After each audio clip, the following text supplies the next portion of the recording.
যারা এখনও ভাবছো জয়নগরের মোয়া কিনে খেতে হবে কারণ তৈরি করা খুব খাটনির ব্যাপার, তারা কিন্তু এই ভিডিওটা দেখে অনায়াসেই করতে পারো। তার জন্য 1 কাপ খেজুরের গুড় নিয়ে নাও, 2 কাপ জল নিয়ে নাও, ভালো করে ফুটিয়ে ওপরে যে ব্রাউন লেয়ারটা পড়বে সেটাকে ফেলে দাও।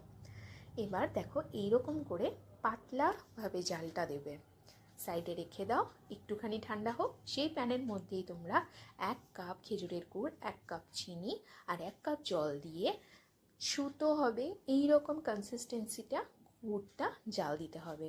অনেকেই হাত দিয়ে তোমাদেরকে দেখিয়েছে অনেক ভিডিওতে সুতোটা, কিন্তু এতটাই গরম ছিল আমি দেখাতে পারিনি। এই রকম কনসিস্টেন্সি হয়েছে।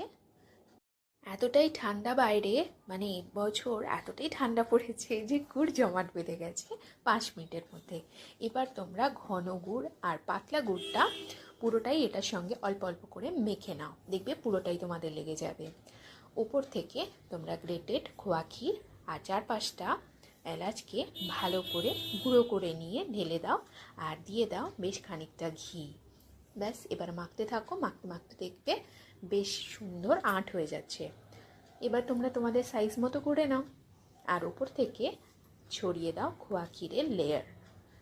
যদি কোনো কন্টেনারে রাখতে যাও তাহলে কন্টেনারের নিচটাতে একটু খোয়া ক্ষীর দিয়ে দাও, উপর থেকে মোয়াগুলো রেখে আবার উপর থেকে খোয়া ক্ষীরের লেয়ার দিয়ে দাও, তাহলে কন্টেনারের মধ্যে আর লেগে যাবে না। দেখো আমি গ্রেটেড খোয়া ক্ষীর দিয়ে দিচ্ছি, এর উপর থেকে আমি দিয়ে দিয়েছি কাজু কিশমিশ সাজানোর জন্য, দিতেও পারো নাও দিতে পারো। ব্যাস, আমার কিন্তু জয়নগরের মোয়া একদম রেডি। যখন বলেই দিলাম রেসিপিটা, তাহলে কিন্তু বাইরে থেকে কিনে খেও না। রেসিপিটা কেমন লাগলো জানাতে কিন্তু ভুলো না। বাই।